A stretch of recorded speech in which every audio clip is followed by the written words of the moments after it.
மக்கள் 3 நிலைகளில் இளைப்பாறுறாங்க. முதல் நிலை பார்த்திங்கன்னா குந்து நிலை, 2ஆம் நிலை பார்த்திங்கன்னா உட்காரும் நிலை, 3ஆவது நிலை பார்த்திங்கன்னா அமரும் நிலை. இந்த 3 நிலைகளில் தன்னுடைய ஓட்டத்திலிருந்து சற்றே இளைப்பாறும் நிலைகள் அப்படின்னு சொல்லி நம்ம சொல்லலாம். இதில் முதலாவதாக இருக்கக்கூடியது குந்து என்னும் நிலை.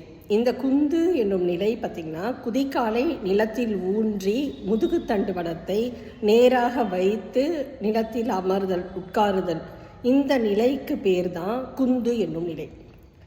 2ஆம் நிலை பார்த்திங்கன்னா உட்காரும் நிலை. பார்த்திங்கன்னா கால்களை 2 கால்களை மடக்கி நிலத்தை நன்கு படிய, உடலை நன்கு படிய செய்து ஓய்வு கொள்ளும் நிலை பார்த்திங்கன்னா அது உட்காரும் நிலை.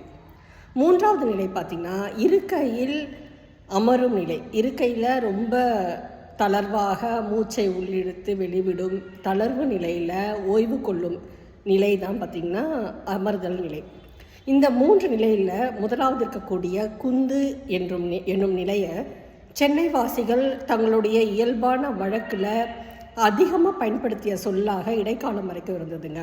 ஒரு குறிப்பிட்ட காலத்தில் அந்த சொல் பிற மக்களால் இல்லை மற்றவர்களால் ஏளனம் செய்யப்படும் பொழுது அந்த சொல் சொல் வழக்கு என்பது சென்னை வட்டார வழக்கிலிருந்து அப்படி அருகி குறைந்து இன்று இல்லாமலே போனது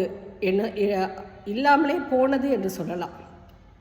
அந்த வகையில் பார்த்திங்கன்னா நாம் ஒரு சொல்லை இழந்துட்டோம் என்னும் வேதனைன்றது ரொம்ப பெருசு. ஏன்னா சொற்கள் என்பது மனிதன் பயன்பாட்டிற்காக உருவாக்கப்பட்டவை, நமக்காக உருவாக்கப்பட்டவை, நம்ம புழக்கத்திற்காக உருவாக்கப்பட்டவை.